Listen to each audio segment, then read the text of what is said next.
So Chris, you asked me to talk about some of the unique features about this car and some of the things that attracted me to Aston Martin. I've been a car guy since I was 3 years old.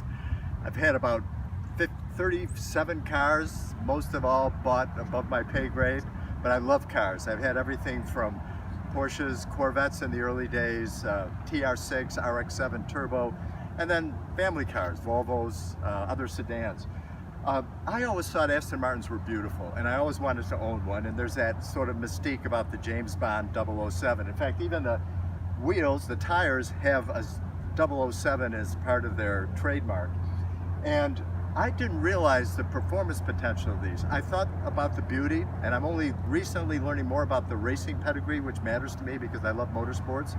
So whether it was many, many decades ago or just recently with their new Vantage AMR race car is a great pedigree. I love that. But then I started to find out that this car had a V12, 600 horsepower, 200-mile-an-hour car, 0 to 60 in about 3.7. And I thought, my goodness, this is like a supercar. And it's bigger than cars I've had, like say a Porsche, but it handles well. When we're inside, at some point I can show you the settings. It has, everything starts in GT mode. Suspension and the tuning for the transmission, the sound, and steering weight. So you have GT mode, Sport, and Sport Plus in both of those. It's on the steering wheel, which is great. If you're getting to a fast corner, you can quickly engage the mode you want. Let me show you some of the features here that I thought were pretty cool on this car that I began to learn as I talked to the folks. And I got this car at the Newport Beach dealership, worked with a guy named Tom Cohen, who is as much a gearhead as I am. They were telling me that these Aston Martin emblems are actually manufactured by a jeweler in England. No robotics. The car has a V12 badge on the side, and maybe this is a good time to take a look at this is very light hood or bonnet, pardon me. This being a launch edition car came with this thing called the Gold Package.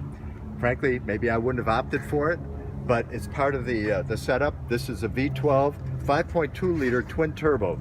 The amazing thing is everybody loved the naturally aspirated 6.0, but this car has a lot of low-end torque and it sounds great. So this largest piece of stamped aluminum used in a car, apparently. If we look down here, much like some of the other GT cars, it has these vents and this curlicue so that it relieves the pressure under the wheel wells, and that shoots out the side curlicues. And another unique feature of this car is this air intake here feeds two ducts in the trunk, and there's an air curtain that shoots up here that is a spoiler good up to a fairly high speed. Now if at higher speeds, I think probably over 70 or 80, there's another mechanical spoiler that comes up sort of like a gurney flap in the back, but otherwise it's just an air curtain that's holding this car down. Personally, I just thought it was cool as a car enthusiast just once to have a V12 and to have a car with 600 horsepower, which is, as you know, is getting more common now. Yeah. And a car that was a 200-mile-an-hour car. But Chris, we won't be going that fast today because we're going to keep this street legal. But it's really a wonderful car to own, and the inside is absolutely beautiful. Maybe when we're inside, I think you might have shot this, but and our garage smells like a Gucci store, you know, like where somebody would buy a handbag. So it's absolutely beautiful. It's really nicely done. I noticed they have a silver treatment here. Yeah, the silver Strake. It was available in body color or black. On this launch edition, they put it as a silver Strake, and I really like that. It really sets the car apart. It does. These are good times for Aston Martin. You know, they've got an SUV in the works. They're coming out with the replacement for the current Vanquish, which is called the DBS Superleggera. That's going to be a hot car. It's rumored maybe 700 plus horsepower. Looks amazing. Similar to this.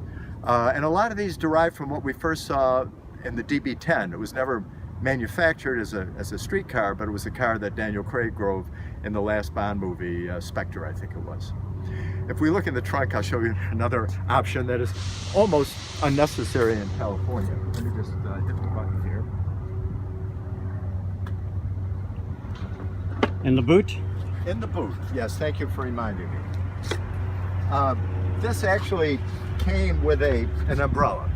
And I think if a person were to spec this out, it's not an inexpensive accessory. It has a little logo up on the end.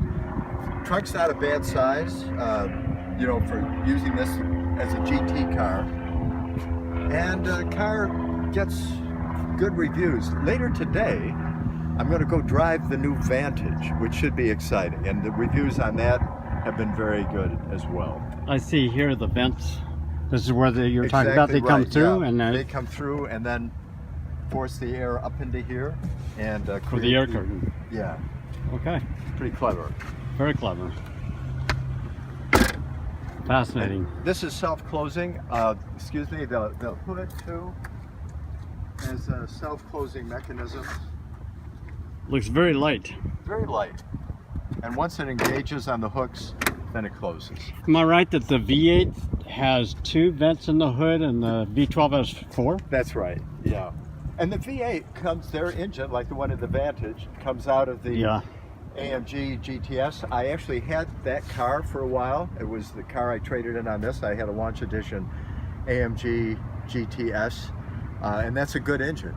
And people say that if you want a car that's a little bit more nimble, less weight in the front end, the V8 is a good car and it doesn't give up that much in performance. And that's why I'm anxious to drive the Vantage. This has all the electronics of the Mercedes-Benz, like nav system. I think previous generations to the one that just launched was fully capable. All the sound things very much controlled with the Mercedes interface. This car is absolutely beautiful. Let's take it for a ride. Okay, let's go.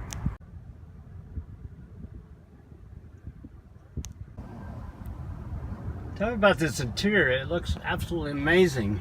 I know this, everything from the embroidered Aston Martin logo to the stitching on the roof. It really, I think probably nobody does interiors like the British. And this is really beautiful. It still has, you know, it's heated ventilated seats. So as beautiful as the leather is, they still found a way to get ventilation working, apparently through some of those holes. Okay, now we're looking at a crushed wood look. Yeah, right along in here. It has a light dashboard, but if I wear polarizing glasses, it takes away any of the glare, which is nice. And I think other car manufacturers have dealt with that as well.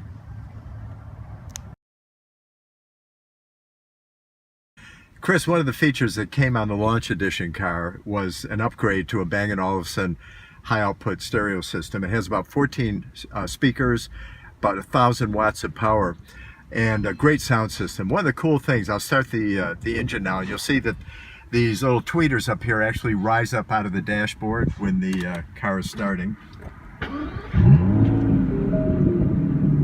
That's cool. And I know we can't play any music out loud, right? Because of copyright laws? Yeah, that's right. Yeah. Okay, we'll be good. Very strict about that, so. But we want to hear the music from the exhaust anyway, right? Oh yeah. So That's we're in gorgeous. Sport Plus now on the suspension tuning, and we're also in Sport Plus on transmission responsiveness and sound. So we'll hear some of that as we're driving as well.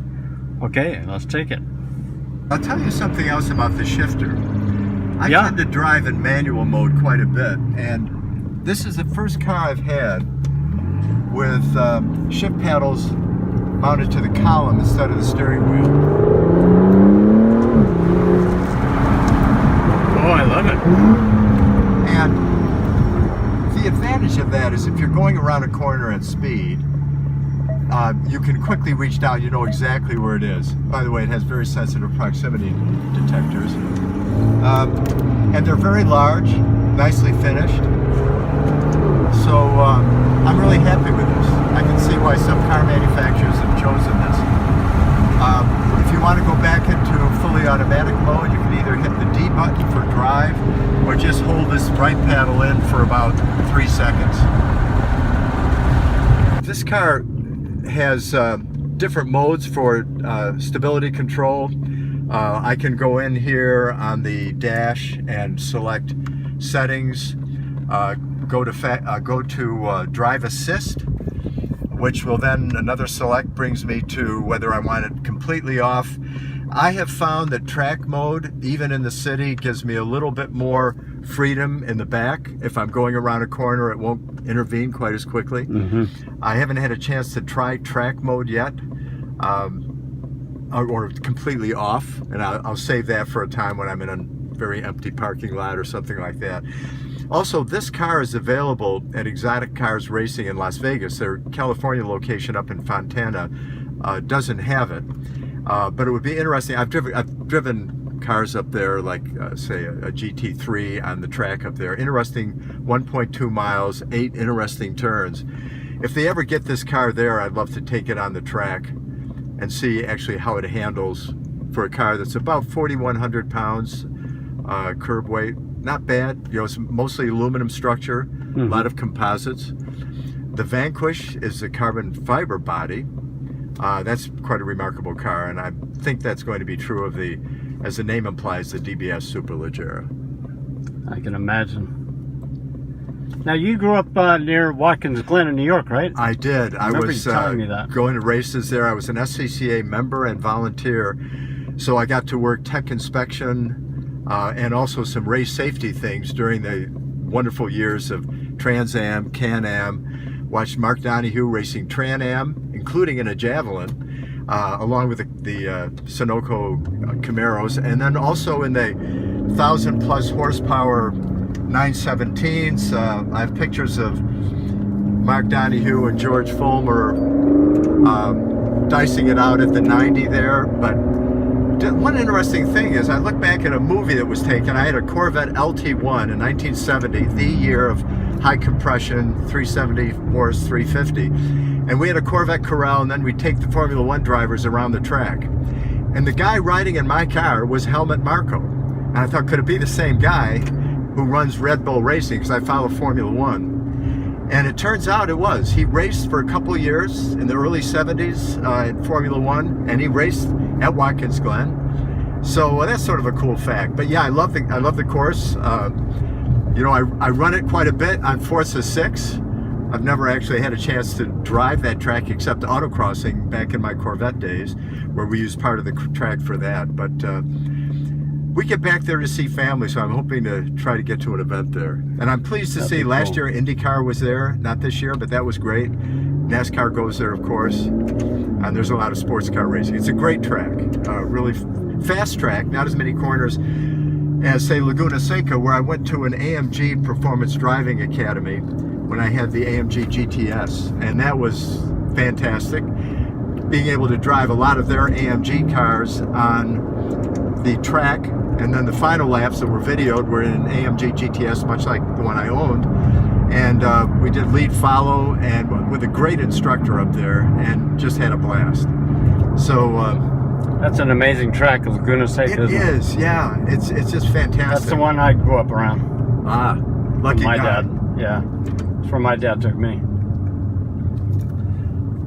I'm hitting the air conditioning button. You know, in the days when cars didn't have a lot of horsepower, turning on the air conditioning probably reduced the horsepower in the engine by about 100 horsepower. But of course now with a 600 horse V12, it shouldn't make too much difference. But that'll keep you and me from passing out in the car, which would not be great.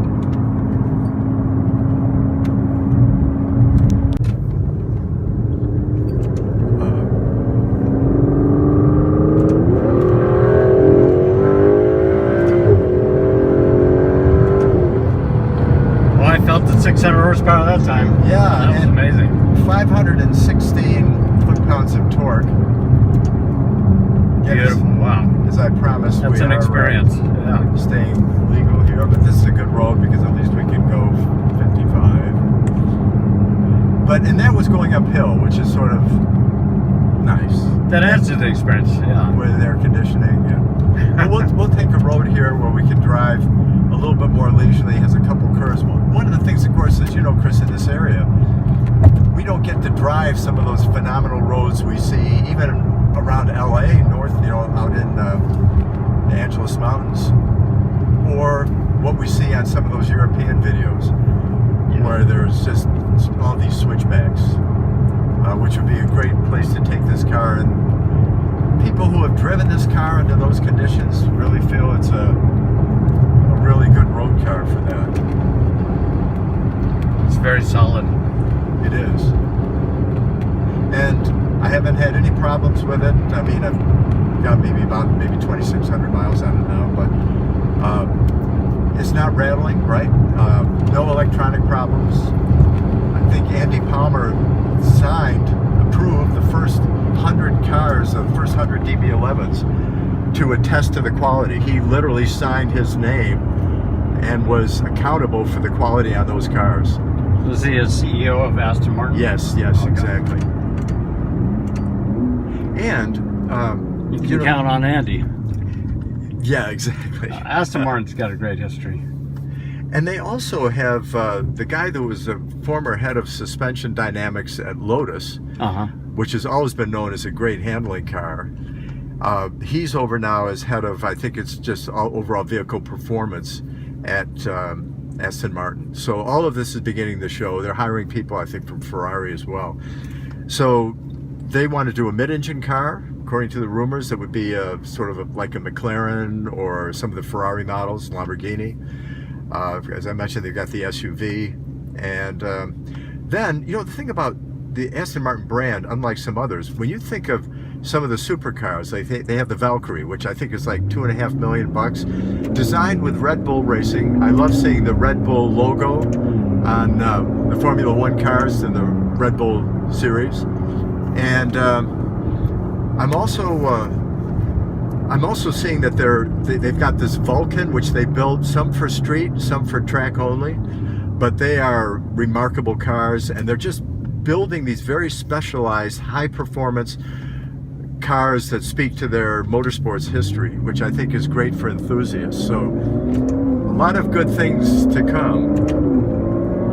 And there is a demand for those kind of vehicles. Well, there is, and apparently, certainly in our area here, I think there's the money to back it up, and in Europe as well. But I think this is seen as sort of a connoisseur's car. I'm going to move over for this bicyclist here.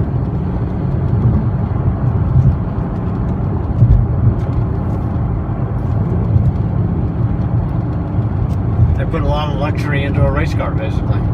Yeah, and a lot of race car into the luxury cars too. Yeah. As I said, I'm anxious to see this Vantage. This might be a good place. Maybe we'll turn here.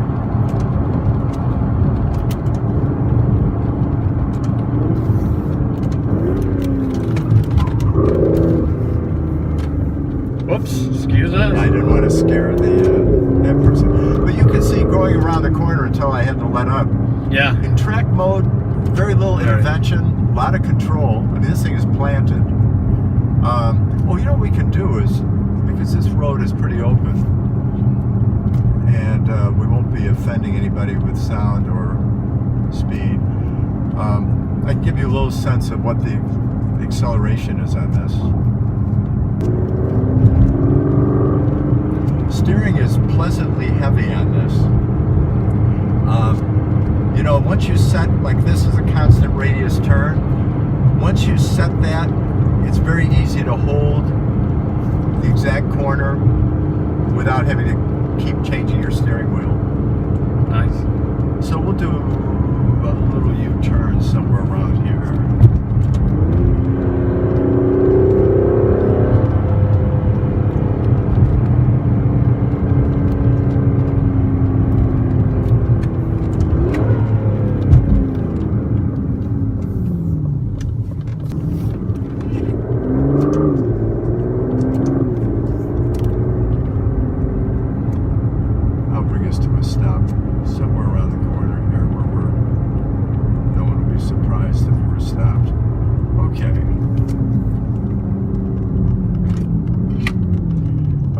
Just step on it.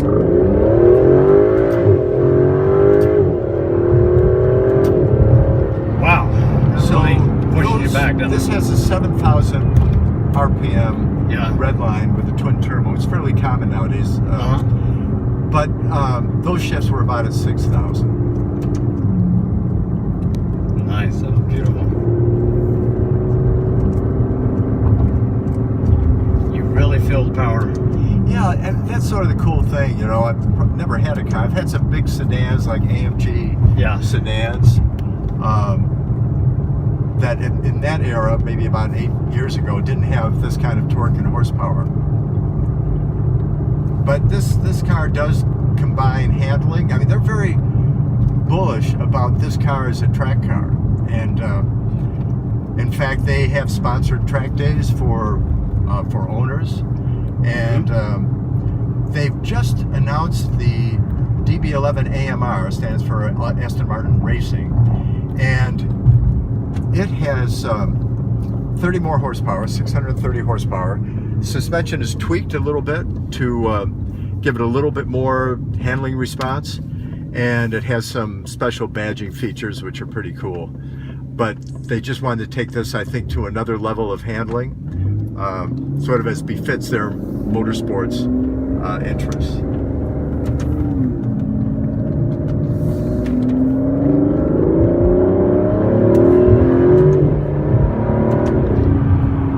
It's too bad we can only get to third gear, and then we're already like there. Now, even in the sports suspension, I've got it in Sport Plus. If I take it down to GT mode on both the suspension and performance aspects, it's very docile. It has auto stop start in GT and Sport, so you know, it's conscious of, like, it doesn't, when you're cruising, it actually can shut down cylinders. So it's you know, even though I can use probably a lot of gas when I'm driving it sportily in Sport Right. Plus, it also has got some modes that allow you to get decent mileage on this too. How much is decent? Well, I think on the 20? highway I've been up around 20, just Oh, constant cruise at highway speeds on the interstate.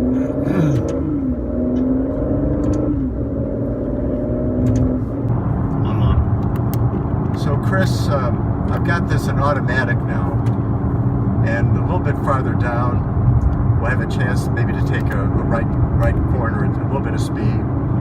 And in Sport Plus, in the automatic mode, it still is extremely responsive. It'll hold the gear, and let's see what we can do on this. You'll start to hear it shift down.